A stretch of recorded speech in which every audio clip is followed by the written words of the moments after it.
Hey guys, it's MW Order for Life here with Tokyo Ghoul episode 6 review.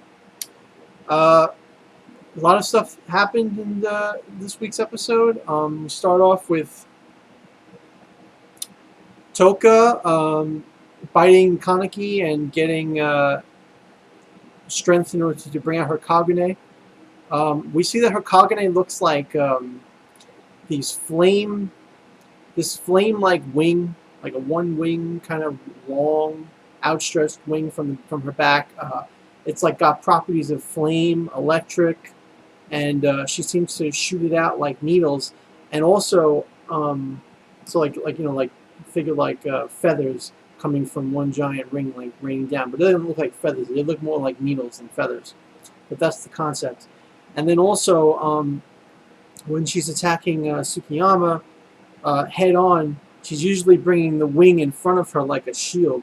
So like she's just pushing up her Togune against his Togune and outpowering him with just like raw muscle. So that was pretty cool how diverse and deadly Toka's Kagune is. In the manga, I never really noticed just how different or the subtleties of what each Kagune really do. It's kind of hard to point it out in the manga.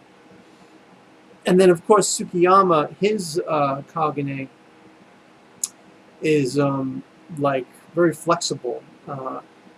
We saw in the past episodes using it like a whip. Now he makes a sword out of it, and it's still very flexible, like kind of like taffy in a sense. Makes sense since he's like the gourmet ghoul. He likes to, his whole thing is food, so. Like for his kagune to kind of resemble like a taffy-like substance, it just makes sense in that way. Like even how it looks, it's purple, so it's kind of like the color of taffy. If you think about it. Now I don't know if that's intentional on the anime's part or if that's how the manga author intended it to be, but I think that was pretty interesting. That it kind of looks like taffy and it's flexible and can become different shapes and whatnot. So Toka beats Tsukiyama thanks to Nishio, or is it Nishiki? Yeah, Nishiki grabs Tsukiyama's leg as Tsukiyama goes to get a bite out of Kimi, Nishiki's girlfriend, the human girlfriend, who Tsukiyama was going to have Kaneki eat while he eats Kaneki. So he tries to go take a bite out of her to get his strength back. And Nishiki grabs his leg, giving Toka the opportunity to land a finishing blow on Tsukiyama. So Tsukiyama lands on the floor, and he loses consciousness. And Nishiki is crawling to his girlfriend, saying he'll save her in a minute. And then Toka appears behind him, saying like, "Move out of the way! I've got to kill her. She knows too much about." She knows that you're a ghoul. She knows that Kaneki's a ghoul. I can't let her live. And all this time, Kimi has a blindfold on, laying there, and Nishiki won't move at all. So Toka like shoots her needle-like things off her kagune. Those like it looks like fire, lightning needles raining down on Kimi. And Nishiki just, puts himself in harm's way and takes all of it with his back. And Kaneki is desperately yelling towards Toka, like, "Come on, that's his Yoriko." Yoriko being, Yoriko being Toka's like friend, her friend Yoriko, who she loves like the most in the whole world. Kaneki's like, "That's his Yoriko. That's that's his Hide, my best friend Hide." So he's saying, like, what they are to us, that's what she is to them. Like, you can't do that. And she doesn't care. She pushes Nishiki out of the way, and she's about to kill Kimi when Kimi opens, gets the blindfold off her eyes. I don't know if it falls off, slides down her eyes. And as soon as Kimi sees Toka, she says how pretty she looks.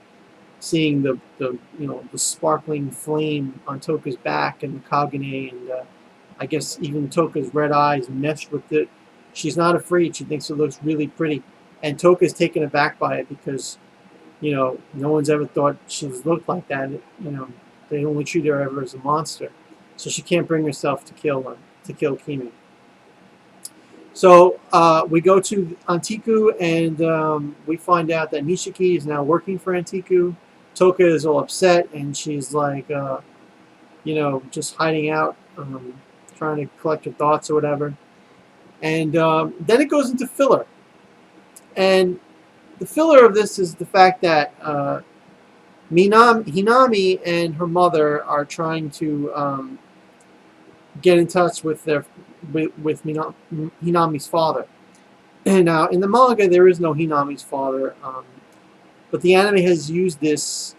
I mean, they've done a pretty good job in putting this, meshing together the scene of Hinami and her mother being attacked in the manga, and making it completely fit in with the anime storyline that they've created here.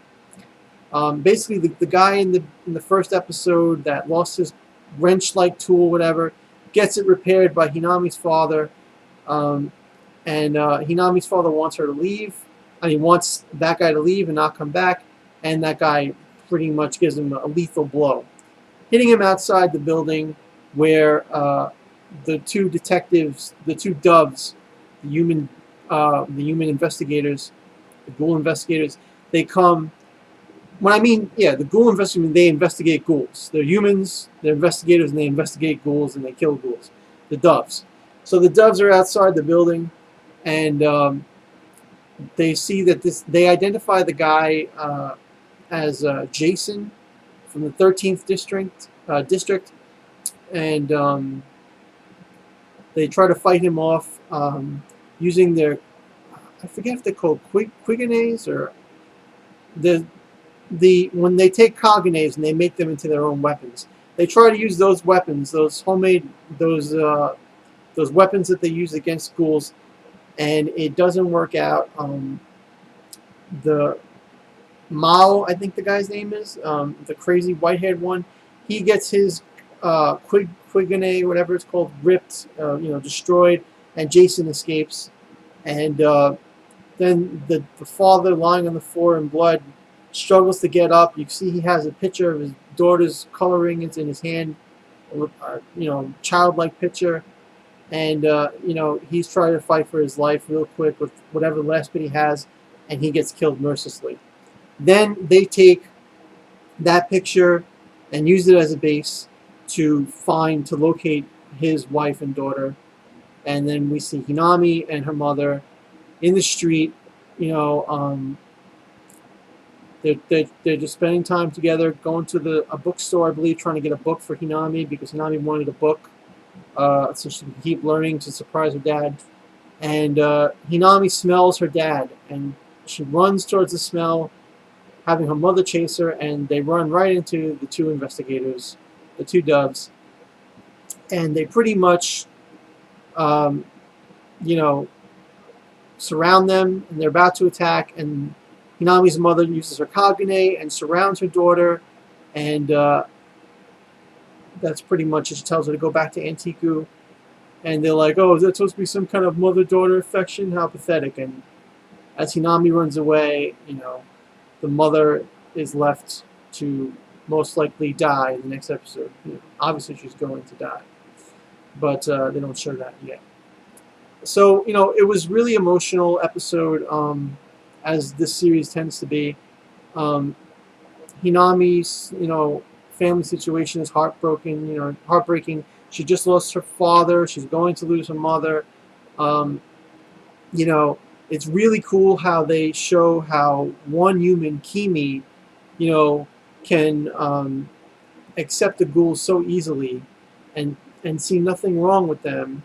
And then at the same time, you see the ghoul investigators, how they won't even acknowledge, the most human aspect of humanity, and that's a mother protecting her daughter.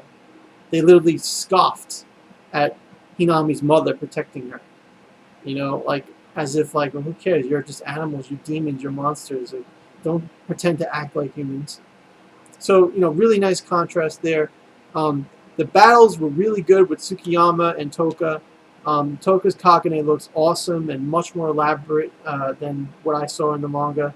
And you know, the filler, I don't know where they're going with it, but you know, so far this part of it fit in perfectly with the manga storyline of Hinami and her mother getting attacked. In the manga, Hinami and her mother just came to Anteiku, you know, because they were on their own, and they never really explained what happened to the dad, unless I think they might just say that the father was killed some time ago. So if the anime is just trying to do backstory on how the father was killed, and maybe add an extra scene with Jason, you know, from the 13th district, maybe because the manga author wasn't intending to put Jason in it.